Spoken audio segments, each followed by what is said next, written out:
Hi, we're live. Hello, hello, hello, everyone.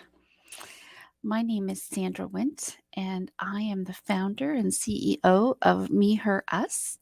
And we are an organization that's focused on talking about having conversations about topics that are important to women in leadership and the workplace. And today I have with me Corey Wisenot. And Corey, why don't you explain a little bit about who you are and what you do? Sure.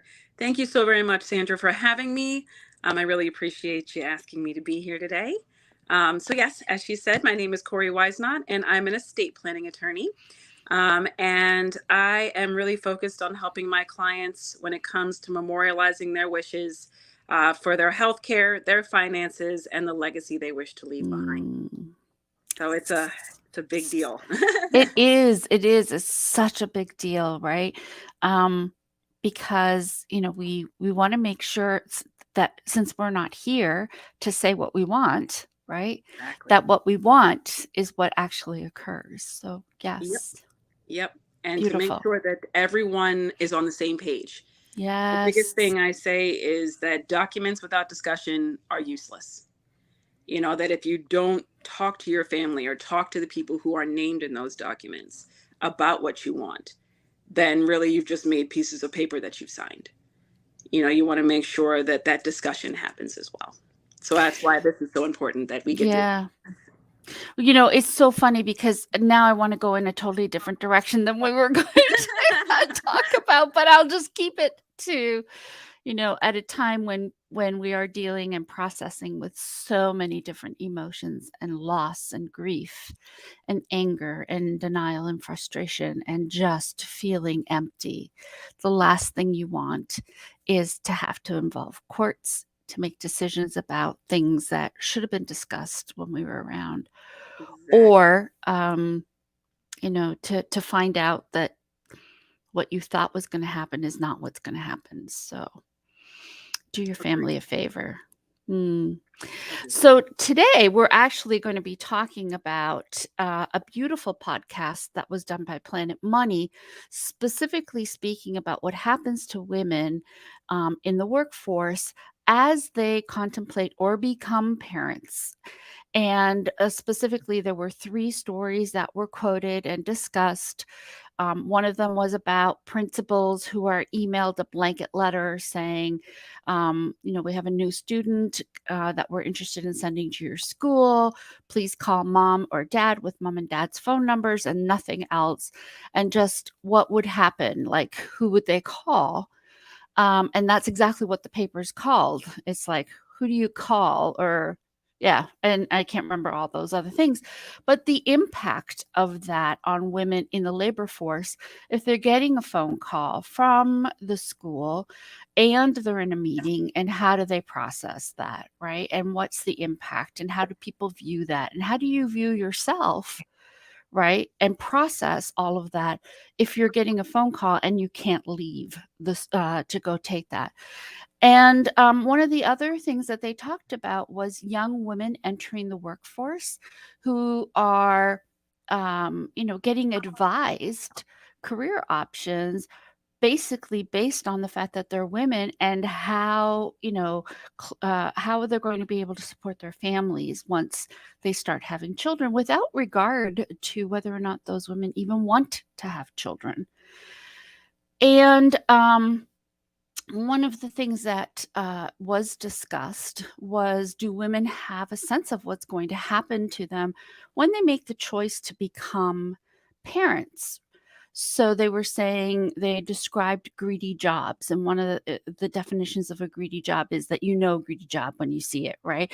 It's one of those Hmm. ones where you have to travel a lot, and you're expected to be on call, and so what they were describing was a situation where you have 2 individuals who each have greedy jobs, and then they decide to have a family, and then what happens for the man and what happens for the woman. So on the man's part, they were talking about 2% of men who find themselves in greedy jobs and suddenly becoming parent, um, leave, or sorry, go part-time or leave.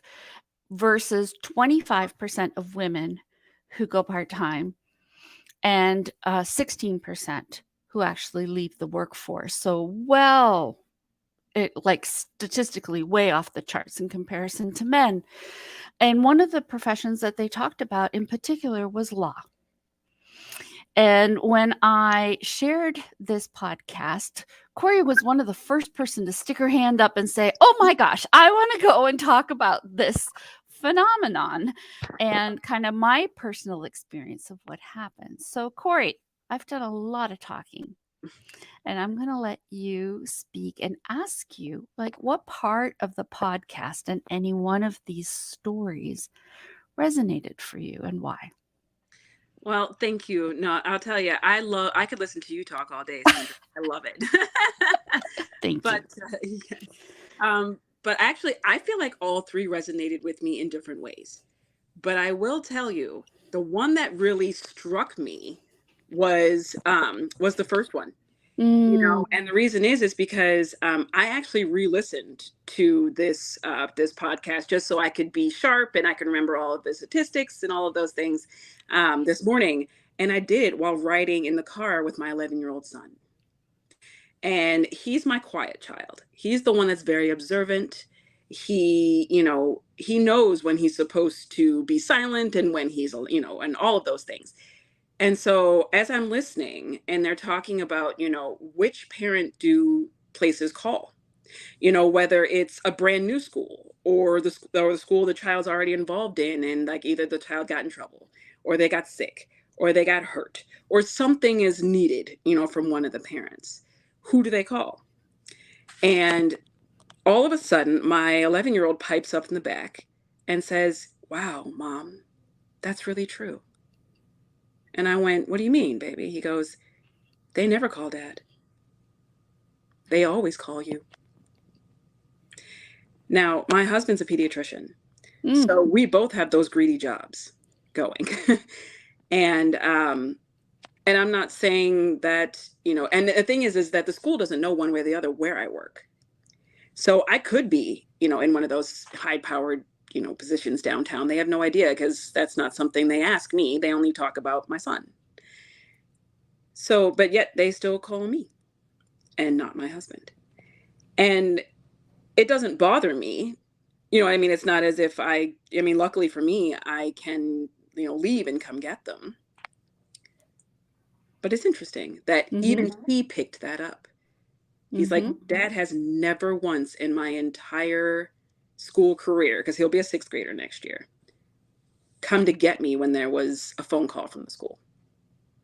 You have always been the one to come get me." Mm, And it struck me, that even he sees it. yes. Um, but the other pieces were I am incredibly blessed and thankful because my experience was not the same when it comes to being advised, as a junior in college. The reason I'm actually an attorney is because of my Mm, college counselor. I went to school. I have a BA in psychology. I went to school. I was planning on being a clinical psychologist. I had practically picked out my chaise lounge and my killet board, and I was ready. you know, so I was all about like, where's my practice going to start? And then I found out that I was going to be forced to publish in order to get my master's degree. mm, And that's not me. I love to write, but you're not about to force me to do things just because you need to fill a quota, you know what I mean, of published work. And so I went to my advisor and I said, "All right, now what?" Because obviously I'm not, I have to get my PhD in order to be able to practice in the way that I want. And he said, "Well, have you ever thought about being a lawyer?" And never once did he qualify it in, well, if you decide to do that, then you need to make sure that, if you and your future husband want to have children, you better think about what kind of law you want to go into. He mhm. never once qualified for me. He just said, "Have you ever thought about being an attorney?" And I said, "No. I'm not political. I don't want anything to do with that. No." And he goes, "Just stop right there." He said, you realize that lawyers are counselors too. Mm, yes. I And I love went, that. wow, I never thought about it like that. And so he did something for me that I'll never forget. He said, I have a class for you that I want you to take. It's called Psychology in the Law. He said, I want you to take it for at least 3 weeks. If you hate it and you never want anything to do with it again, I will withdraw you. There will be um, no W on your record. Your parents will never know about it, and I will re-enroll you in another class. He said, but if you love it, consider being an attorney. I said, I take your deal. Mm, I loved every minute of that class. And he told me, he's like, I knew you would. He said, that class reminded me of you. And so I applied to be an attorney. And it was awesome, that he understood me in that way. that's So awesome. when I listened to that, I knew what they were talking about in that study, that they're always qualifying things for women, when they say, make sure that you're ready to take care of those babies when they come. Yes. They never ask you, do you want to have children? Do you I want to? know, right? It's always when they come, be prepared. I never had that. And I'm incredibly in awe of my counselor, and the way that he handled the trajectory of my life. That's Um, fabulous. Thank you.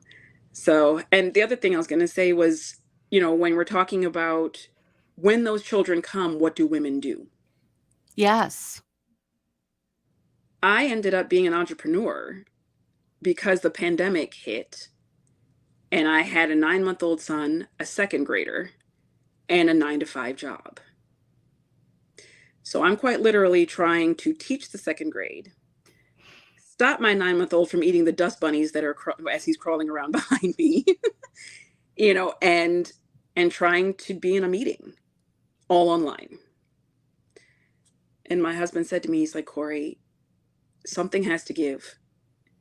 We can't give the kids back. And so something's got to go. And so I quit my job. I started this firm and it's been the best thing I've ever done. Mm, I get to be mom and I get to do everything that I love with my law.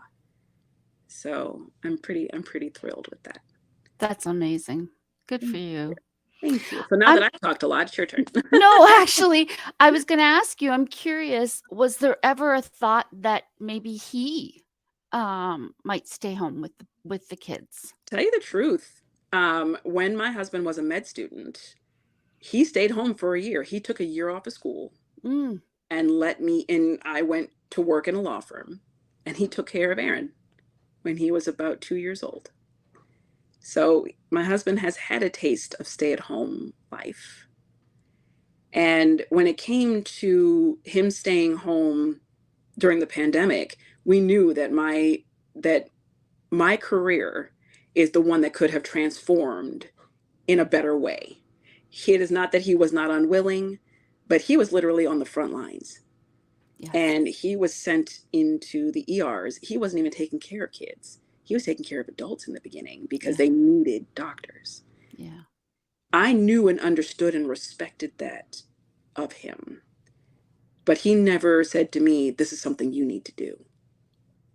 It was Yeah. the fact that we recognized that my career could be the one that could work from home. The other piece is I actually thought about that when I went into what I did. Mm, Because when Sean and we were engaged when I was in law school and we knew we wanted children. And so I said, you want to go to med school. And that is a whole lot less forgiving when it comes to staying home because you're not about to bring patients into the house. you know, I hope not. yeah, no, we're not doing that. I knew how much I needed a career that let me have both. Mhm. And so I chose wills and trusts, one, because I loved it, and two, because I knew that I could write a will on my couch just as easily as I could write it in an office. Mm, yes. And that's exactly what I do. I have both my kids and we are sitting in our PJs and I am writing my documents as they are sitting right next to me. Mm. And I think too, there's and I don't want to lose this. Oh no, please. No, I don't want to lose this important point. Is that you chose it, but you were also very passionate about the field that you Oh, chose. big time. So why don't you tell a little bit about the story behind why it was so important to you in terms of Oh, estate and see. yeah. Well, I am an I daughter and a T crosser. Like I love details. And so it really fit me in so many ways. You know, that being a psychology major, it's all about emotion. It is all about how people feel and what they think. Estate planning law fit me like a glove. It requires precision, it requires attention to detail, and it is one of the most emotional laws we have. When you're talking about the legacy of our families or even the passing of our loved ones, that is emotional stuff. And so I am well equipped to help my clients not only talk about what they want, but talk about their why Mhm. and why that's so important to them. Mhm. One of my first questions is tell me what it is, why it is you feel the way you do. What scared you enough to want to talk to me? Mm. Because that's what makes people talk to an estate planning attorney. It's fear. It's whether a fear of a good thing or a fear of a bad thing. Mm. Fear of a good thing is I just got married. I just had a new baby. I just moved into a new house. And that fear stems from wanting to protect those new precious assets. Right. Or it's fear of a bad thing. My Mm. mother just passed away, and now I'm the executor of her estate, and it's a night. Mm. Or I'm watching one of my best friends go through that hell, and I don't want that for my family. Right. So it's a fear that brings you in. So what we're going to do is we're first going to unpack that because that will tell me the trajectory your documents need to go in. Mm. And so I love being able to combine my two loves, and it's been amazing for me. So definitely passionate about what I do. Oh, I know you are. I know you are, and that's why I didn't want it to just sound like, "Oh, I chose this because No. I knew I wanted to have babies." No, I chose this because I was really passionate about it. And look, I could also yes, Yes, but I also have wanted the to make sure, yeah, flexibility. Yeah. that people understood that I thought about that. Even Mhm. though I loved what I did, I Mhm. loved also the fact that I could do that from home. Because Yes. being a mother meant a lot to me, Mhm. and it still does to this, Mhm. it's everything to me. So I get to have both my passions. I get to have my babies, and I get to go out and I get to help save the world. So I'm excited. Yeah, no, that's great. And I think too that you highlight something else that's really important. We have a tendency to think that, and just like I asked you, was there a thought given to maybe your husband staying home? And your point is so valid. Given where we were at that point in time, no. No, I mean, we were in the middle of a pandemic. We were in the middle of shutdown. We needed healthcare workers. There was never any thought that he could take this. And, just think about my family, Sandra, from the perspective of I have a little one running around who's 9 months old. I have a second grader. I'm trying to support my children, and their father's going off to fight, in the front lines with this disease that we know very little about. What an incredibly stressful time for you. Yeah, it was. It was. But I'm going to tell you something. It made me exactly who I am. Mm, That it was stressful and it was rough, but it was my push. Having my own firm was something I'd always wanted, but I was too scared to do. mm, That I never thought I was good enough to run it myself. that I always felt like I needed someone else's direction in order to make it work. I needed that constant paycheck, in order to feel secure. That pandemic said, nope, that's not where you're supposed to be. And it pushed me to do what I needed to do. And it's been amazing.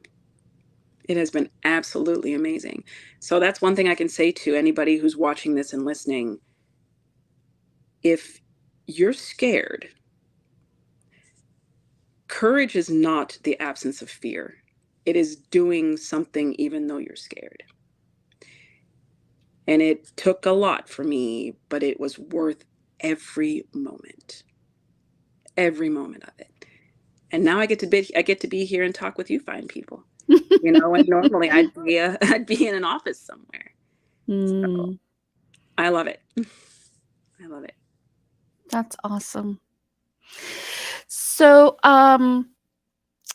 what I know you said, hey, the being held to or being told about how my career might be impacted when I had children without even being asked if that was even something that I was interested in.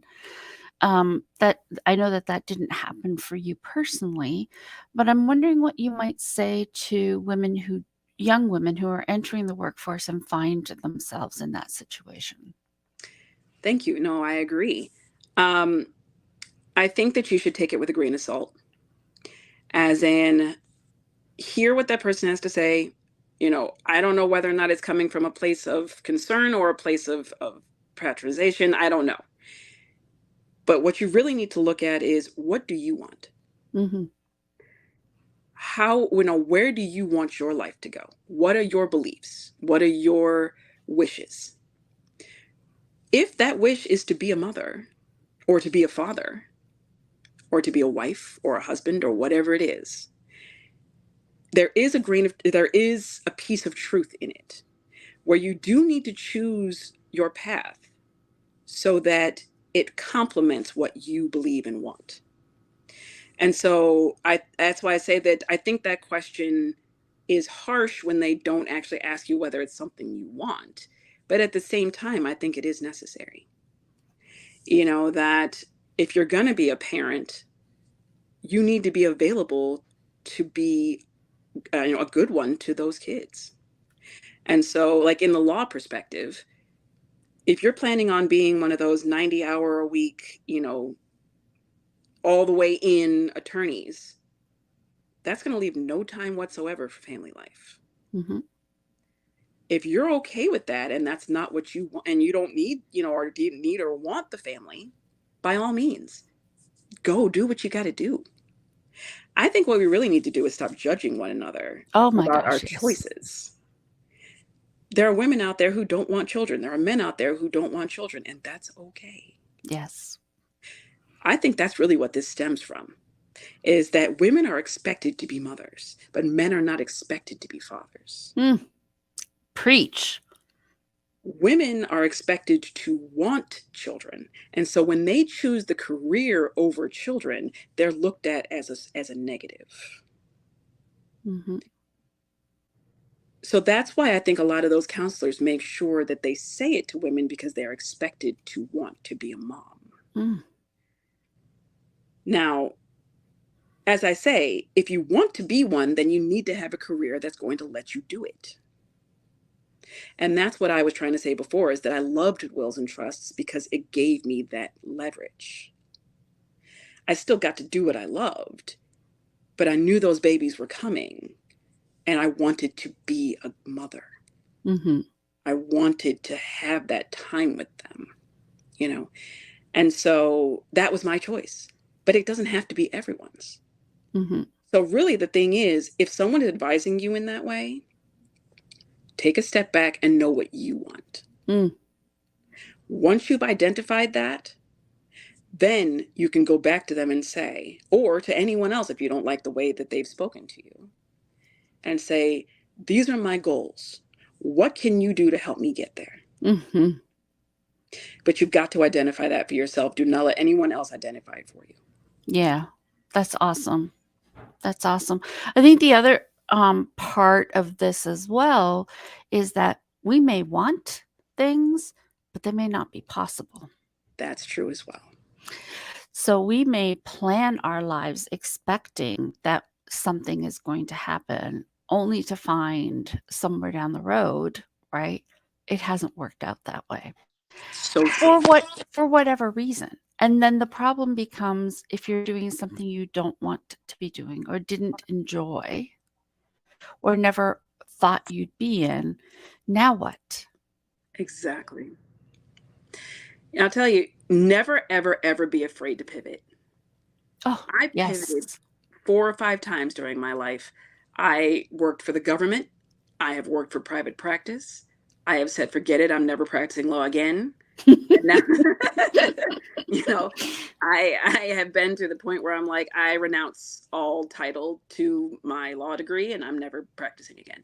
And then I'm now an entrepreneur. I've been practicing now for almost 10 years Mhm. in those different facets. It took 10 years for me to be able to finally find the place where I now belong. Mm, But you know what? Every single step of that journey trained me to be where I am right now.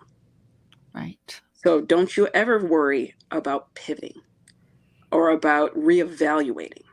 So many of us attorneys get so stuck because we're like, well, we've invested so much time, so much Right. money, into this that we're just going to have to die on this hill. Mm, yes. I refuse to die on that hill. Mm, I have finally found my beautiful valley. And you can too. mhm. And I think there's a lot there, that you're saying that really needs to be re-highlighted. Again, don't we all, because I know when I just made the decision to, shift, right, to pivot. When I made that decision, I didn't know where I was going to be pivoting to. I just knew that where I was not the right place for me. And it had nothing to do with who the employer was. It had nothing to do with my colleagues or my teammates because I had the best people around me. It had everything to do with what I needed for myself and what I wanted for myself. Exactly. Um, and yet it was still so hard to come to that decision because I've invested so much time in this. I've invested so many years. I've done all these things. And there's a lot of fear associated with it. Feels like you're walking away. Yep. It feels like you're never going to get another job. Oh, yes. It feels like you're never going to ever make any money. Right? That way. Yes, indeed. Mm. Yes. And so it takes courage to leave. Yeah, it does. It's terrifying. Those unknowns can send your anxiety skyrocketing. That's why I really think that knowing who you are Mhm. and what your values are and what you value when it comes to work is really what's going to guide you. Mhm. Because as you said, you stepped away because you knew it had nothing to do with your environment. It had everything to do with what was best for you, Yes. what aligned with how you felt about the way your life should be. Yes. Mine too. Yeah, exactly. Because I'd still be at my old job if the pandemic had never happened because I loved the people I worked with. I was happy with what I was doing, but those places are not where either of us were meant to be. So there had to be a shift. Mm. That's beautiful. Thank you so much for sharing all of that with us and being open to talking about your own experiences. Um, if people want to get a hold of you, and we're going to put up your link, they can schedule some time with you. But if you wouldn't mind sharing, some of the things that you're working on right now, to help women and families, really, as young people are heading off to school. Sure. Thank you. Yeah. Yes. So actually, thank you very much, Sandra. I do have a webinar. I do a webinar every month, a free one. It's all virtual. I post them mostly on LinkedIn, but I also do, put them on Facebook and other things. And the one that's coming up next Tuesday from 11 a.m. to 12 p.m. Eastern Standard Time is Your Baby Turned 18. Why an estate plan is the best gift you can give. Mm. 18 to 26-year-olds are the lost generation when it comes to estate planning. They are the ones that we all consider still children, and rightfully so. I get it. Like when I was 18, I definitely was nowhere near, adult, if you want to put it that way. But legally, they now have the ability to make their own decisions. We as parents no longer get that, get to make those decisions for them. So I want to make sure to get in front of everybody I can before those kids go off to school, or those new mentally adults, I should say, go off to school, or even to just start their own lives, whether it's the Peace Corps or just moving out of the house. They need to understand that they now have to have someone in place that is going to help them make decisions if they cannot do so themselves. Mm. And if it's not your parents, or if it's your best friend, your sibling, your grandparent, your aunt, it doesn't matter. Have someone written down. Because if something happens to you, and I'm going to tell you something, it does not mean anything that you did wrong. It could be that you're crossing the street and get hit by a car. Yes. And that could be anybody, no matter what they're doing. The last thing you need is to be sitting up in a hospital alone, because the hospital has no obligation to call anybody for you. You're an adult. Who do you want by your side if tragedy strikes? Right. Who do you want making those decisions, those life and death decisions sometimes, for you? Right. And if they don't have anybody, somebody's just going to be chosen. Mm. I don't want anyone in that situation. So come hear me. And if you want to schedule some time, that's Sandra has put that link in. I'm happy to tell you more about it, and even tell you more about how to get those documents done before your children leave.